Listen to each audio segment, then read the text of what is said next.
It's the Locked On NFL podcast now on YouTube. Please subscribe to get all our great daily content. We'll continue with more takeaways from preseason week 1.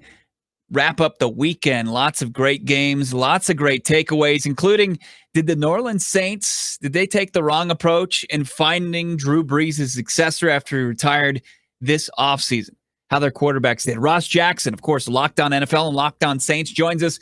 Plus, the quarterback position for the Indianapolis Colts. They got good news last week that Carson Wentz could be ready for week 1, but if he's not, who's going to step in and fill his starting role as the quarterback of the Indianapolis Colts? Evan Sidery is going to break down the Colts game against the Carolina Panthers from Sunday. It's all coming up right here on the Locked On NFL podcast. Let me tell you about the best tasting protein bar on the planet. Of course, I'm talking about Built Bar.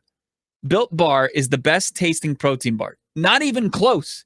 They're doing taste tests where they're just crushing in blind taste tests actual candy bars. And you don't cut any corners as far as nutrition's concerned. Every Built Bar has at least 17 grams of protein, only 130 calories usually, and only 4 grams of sugar, 4 grams of net carbs. Right now, go to the website, save yourself some cash, built.com, using the promo code LOCKED15. You'll get 15% off your first order by using the promo code LOCKED15 for 15% off at built.com. I also want to tell you about Rock Auto. Why would you want to spend 30, 50, maybe even 100% more on the same auto parts from chain stores and car dealerships that you can save when you go to rockauto.com? Rock Auto is a family business. It's been serving do-it-yourselfers for over 20 years. Rock Auto prices are always reliably low for every customer. They have everything you need, from brake parts, tail lamps, motor oil, now even new carpet. Go explore their easy-to-navigate website and find a solution for your auto parts needs. Go to rockauto.com right now, see all the parts available for your car or truck, and tell them that Locked On sent you. That'd be nice. That'd be a nice little touch. Amazing selection, reliably low prices, all the parts your car will ever need. rockauto.com.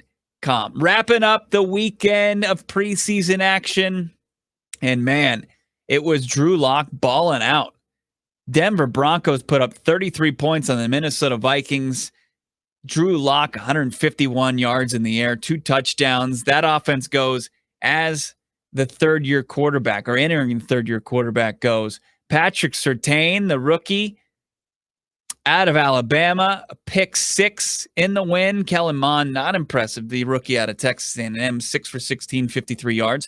Also over the weekend, it was the Bengals taking out the world champion Tampa Bay Buccaneers. Jamar Chase, the 5th overall pick at LSU after sitting out last year. 1 target, 1 catch, 16 yards. There was no Joe Burrow as he recovers from the knee surgery. Tom Brady, quick work, 1 for 2, 9 yards. Kyle Trask, the rookie out of Florida, got an invite to the Heisman Trophy ceremony last year, 4 for 15, just 35 yards. It was the Raiders all over the Seahawks, 20-7. John Gruden continues to be the only guy on the planet that believes in Nathan Peterman. A lot of work. The only quarterback that went for the Raiders in that contest, 29 for 39, 246 yards, no touchdowns, and a pick in the victory. Not much going for the Seahawks in that contest. And then let's take a look at this. The Houston Texans were all over the Green Bay Packers and Jordan Love, who made his debut. The Texans won 26-7, but it was our first taste of the soon-to-be second-year quarterback, signal caller out of Utah State, that the Packers utilized their first-round pick on.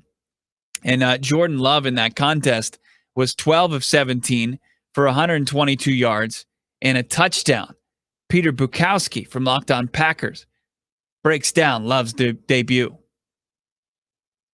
Jordan Love, though, shined in his NFL debut. Was it outstanding? Was it extraordinary? No. But he went out, he made stick throws, he looked confident, he was hitting his back foot and firing. He goes 12 for 17 for 122 yards and a touchdown. That touchdown was a screen pass to Kylan Hill. And so it's not like this was some sort of virtuoso performance from Jordan Love. That's not what it needed to be. He made the plays that he needed to make, including a beautiful seam throw to Jay Sternberger to pick up a 3rd and 9 in the first half. Jordan Love showed why he was a first-round pick Is he anything more than that? Is he the heir apparent? Can he live up to the Air Jordan title? A lot more still to be decided there, but at least for a debut, it could have been a lot worse. Wrapping up Saturday's large slate of preseason action was the battle for LA. The new Chargers head coach Brandon Staley, sitting all of his starters, taking out his former team, the one he was defensive coordinator for last year, the Rams. 13-6, running back Larry Roundtree, 63 yards on the ground. The recent draft pick out of Mizzou. Rams top pick, second rounder, Tutu Atwell, 2 catches for 21 yards. And then before that, earlier in the evening, it was the Ravens taking out the Saints 17-14. Patrick Queen, the Louisiana native son, of course, starred at LSU, 4 tackles, a sack. He's going to be a beast this season for the Ravens. And then the Saints, things did not look good for the Saints on offense. We bring on our guy from Locked On Saints, of course, Locked On NFL, Ross Jackson. He joins us, the Locked On NFL podcast, a day early. Ross, thanks for joining us. Give me something encouraging about the Saints quarterbacks before we get into the bad stuff. I'll tell you what, I mean, the thing I would say that's most encouraging is that this quarterback battle is going down to the wire, and that means that the New Orleans Saints are really getting all the information that they can get before making a very well-educated decision on which one of these guys, Taysom Hill or Jameis Winston, is going to be the one to lead the way in 2021. So whenever the decision's made, at least you know the material is there for it to be made with. The Locked On NFL podcast now on YouTube, and earlier in the show or in one of our other videos, if you're subscribed, please do so. If you haven't, the Locked On NFL podcast on YouTube, I said do not put too much stock into preseason. We're not going to overreact to preseason, but where is your hand as far as the panic button's concerned? Oh, very little in terms of panic button. I mean, for me, like the thing that I'm really looking forward to here and that I've been watching when it comes to the preseason is this quarterback battle, watching these quarterbacks under the lights and in full speed, as well as some of the other guys that are on sort of the roster bubble. I don't really care about the points, the final score, if you will. The 6 turnovers, though, very concerning, but it'll be interesting to see how they get those corrected going into next week's game against the Jags. Yeah, a turnover from each of the 3 quarterbacks, including the rookie Ian Book. But is the best Saints offense, in your opinion, and this is just you haven't said anything to me, but the offense that would put both Taysom Hill and Jameis Winston on the field at the same time potentially? I don't believe that you're going to see that very much. There is obviously, if Jameis Winston ends up winning this quarterback battle, then there will be packages for Taysom Hill, but it will not be a system that focuses solely on sort of a 2 quarterback system consistently. All right. Well, I mean, I was thinking more in the gadget form as far as Taysom Hill, what we've known to see him actually thrive in that position, playing all different spots on the offense. Mm-hmm. We've got the fantasy football show coming up on Wednesday, August 18th. Looking forward to it. Are you going to be a part of that? I will not be a part of it, but I'm going to be listening in for sure because I'm very excited to hear if they're going to mention anything about Marquez Callaway, New Orleans Saints wide receiver. That looks like he's ready to be sort of the next big undrafted free agent receiver for New Orleans. So I'll be looking to see if his name pops up at all. Absolutely. You got to check out the fantasy football show going on right here on the Locked On NFL YouTube channel as well. Listen in and little fun tidbits like that on Locked On Saints every day with Ross Jackson. Of course, you can check him and Lucas Braun out tomorrow right here on this show. Ross, thanks, man. Absolutely, buddy. Appreciate you. There was football yesterday. On Sunday, it was the Colts taking out the Panthers, a game-winning field goal with a few seconds left. Colts win 21-18. Of course, nobody really cares about the final score, but when you look at this Colts team, they got the good news that Quentin Nelson and Carson Wentz, quarterback, could be back to start the season, so it's not a doomsday scenario, but we still are watching the quarterback position pretty closely here to help us kind of figure it out, decipher that a little bit more. Locked On Colts host Evan Sidery joins us here on the Locked On NFL podcast. Evan, what did you see from Jacob Eason and the rookie Sam Ehlinger yesterday as far as their performances? Yeah, I was actually really impressed.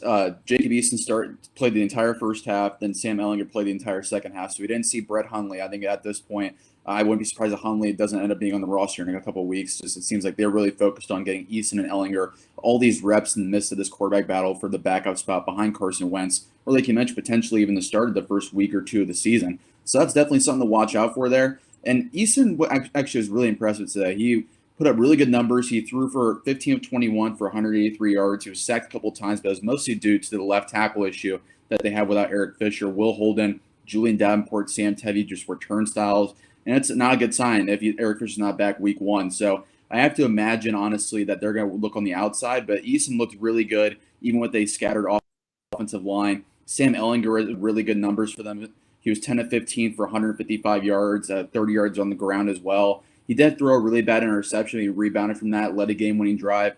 So I'm actually really impressed. Against the NFL live action in preseason, both those guys did really well. And according to Frank Reich, Sam Ehlinger and Easton are going to flip roles next week. So Ehlinger will start against Minnesota, and Easton will play the entire second half. Yeah, you've got Easton with the strong arm, right? One of the best arms in the league. And then you have the more of the athletic backup potential in Sam Ehlinger coming out of Texas. Whose skill set is a better backup option for Carson Wentz? I would honestly, it's a toss-up to me. I think it all just depends on how they use the wideouts, honestly. Because if they want to go deep down the field and really have a vertical spread offense, I would go with Jacob Eason. He has, quite honestly, the best arm talent of the entire 2020 draft class from last year. He has just a howitzer for an arm. We saw it a couple times today. He threw jump balls to Mike Strawn, Paris Campbell for 30-plus yards down the field. But if they want to go with more of a rhythmic 1-2 type of system that we saw Philip Rivers last year, where it's a lot of quick concepts, a lot of less aggressive throws that keep the ball out of harm's way, I would certainly go with Sam Ehlinger, especially if they do have offensive line issues in the first part of the season. Ehlinger has the mobility. He struggles a little bit from time to time with accuracy, but he just has that moxie. Chris Ballard and Frank Reich mentioned the it factor that Ehlinger's had since he was drafted, and he's shown it throughout training camp. He's willed his way into a legit battle with Jacob Eason, and it was thought throughout the whole time that Easton would be the starter heading into week 1. It's going to be a fun, interesting storyline to follow along with. Of course, you've got to listen to Locked On Colts. Follow along at eSidery, at Locked On Colts as well on Twitter. Evan, thank you so much, man. Appreciate it, Bo. Week 2 of the NFL preseason kicks off Thursday night in a matchup of a pair of former Super Bowl teams, New England and Philadelphia. We'll see if the Eagles decide to maybe throw it back, run the Philly special in the exhibition contest that kicks off at 7:30 Eastern. Then you have a pair of games on Friday. Kyler Murray sat out the preseason opener for the Cardinals, but he's expected to suit up against Patrick Mahomes and the Kansas City Chiefs at 8 Eastern. And then you have the Cincinnati Bengals visiting the Washington football team. Pair of games on Friday night. That game also kicks off at 8 Eastern, 5 Pacific. Then you got a full slate Saturday. Bills on the road taking on Justin Fields and the Bears. Jets at Green Bay, 4:25 Eastern kickoff. You've got the Falcons. We'll see if we finally see Kyle Pitts, maybe some of the starters for the Falcons under new coach Arthur Smith. Miami hosts that game, 7 Eastern kickoff. Baltimore at Carolina, also a 7 Eastern kickoff. Detroit, they visit Pittsburgh, 7:30 game. Tennessee at Tampa Bay, also at 7:30. Dallas hosts Houston at 8 Eastern. Indy on the road at Minnesota at 8 Eastern. And then you got a pair of late games as Vegas visits the Rams, 10 Eastern kick. There's 7 in the West. And Denver and Seattle, another matchup of a pair of former Super Bowl teams. Seattle absolutely boat raced the Broncos in the Super Bowl way back when.